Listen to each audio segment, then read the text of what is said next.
30 minutes on a rainy day in November is not equal to 30 minutes on Christmas morning, or Christmas Eve for that matter, and that's a hill I will die on. I know it's only November, but today I am officially starting my Christmas food prep, and if you also don't want to spend all of Christmas morning or Christmas Eve in the kitchen, then keep watching, because I am going to show you how you can prep all this food in just 30 minutes, and I mean literally 30 minutes. And if you're new to the channel, I'm Jenna, an EHO food inspector, and from now until Christmas, I'm going to be covering everything you need when it comes to food this Christmas, from the quickest way to safely defrost your turkey, to cooking a turkey, to how to prep everything ahead of time. So make sure you hit the subscribe button so you don't miss what's coming up.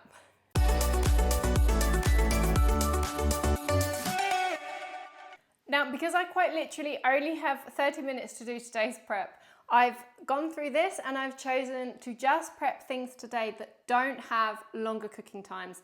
For example, the gravy you'll need to cook for a couple of hours, or when I prep ahead my roast potatoes, I like to steam dry them for about half an hour. So I've just chosen the quickest things, but for everything that I'm cooking today, plus loads of other stuff, you'll find it linked in the description below. Anyway, let's get started.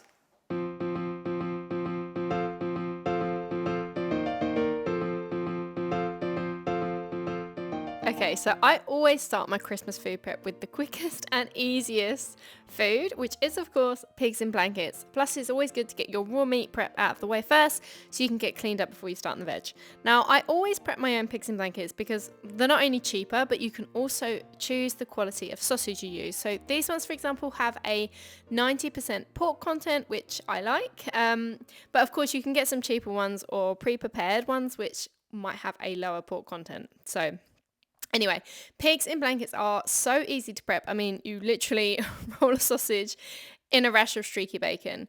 Now, previous years I've used chipolatas, but this year I'm using smaller cocktail sausages. So I'm just going to cut my rasher in bacon in half, stretch it out using the back of a knife, and then roll it around the cocktail sausage. Now, in terms of quantities, I've made enough for 3 mini sausages each, just because I think the kids will eat more of these than the turkey. And you know what, I'm more than happy to have a few left over. So just remember, when you're making ahead your pigs in blankets, you're going to be freezing the sausages and the bacon raw. So always do it when the meat is fresh and it's not already been frozen and defrosted. And when it comes to freezing them, you don't want raw meat loose in your freezer. So grab a lidded Tupperware and layer up your pigs in blankets using baking paper. Once they're frozen solid, you can then transfer them out of this Tupperware into a freezer bag. It will mean they take up less room in the freezer and you'll get your Tupperware back. Now, I've already got the bacon out, so next up is Brussels sprouts with chestnuts and bacon.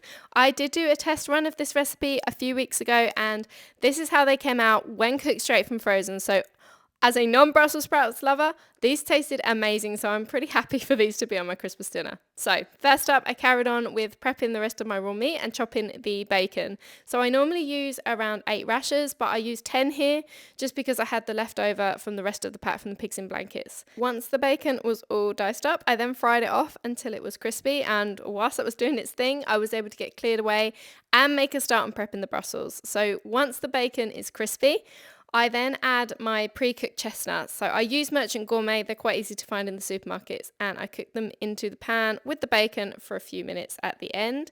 That's then the bacon and chestnut mix done, and I help this cool down a bit by spreading it out into a large bowl while I finish the rest of the prep. So onto the Brussels. You prep them as normal, give them a wash, trim the ends, and then you'll need to blanch them in boiling water for around 2 to 3 minutes. Whilst they're boiling away, fill a bowl with some cold water and ice, and then once the 2 to 3 minutes is up, transfer the Brussels to this bowl. The reason for this is to stop the cooking process so you don't end up with overcooked mushy Brussels sprouts.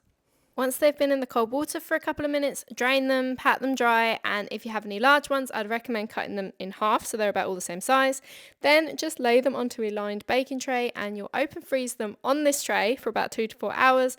Once they're frozen solid, transfer to a labelled freezer bag. Then on Christmas Eve, you'll defrost the bacon mix, and on Christmas Day, melt a big knob of butter in a pan, fry the sprouts straight from frozen, for around 5 minutes, and then at the end, add in the bacon mix to reheat it until it's piping hot all the way through, and it's as easy as that. Okay, so conscious I only had about 10 minutes left of my 30-minute prep. Next up on my list was to prep honey roasted carrots and parsnips. Super quick, super easy to prep. Now, it might be controversial, but I do prefer to blanch my carrots and parsnips, especially if freezing and prepping ahead of time, just so they don't need as long to cook on the day. Now, once you've peeled and halved or quartered your carrots and parsnips, blanch them in some boiling water for just 2 minutes, and you can then use the same bowl you used for the sprouts, just refill it with some cold water and a bit more ice. Now, once the 2 minutes is up for the carrots and parsnips, transfer them to the iced water again to stop the cooking process and leave for a couple of minutes. Drain them, pat them dry, and then you'll want to coat them in oil before freezing so they're ready to cook straight from frozen.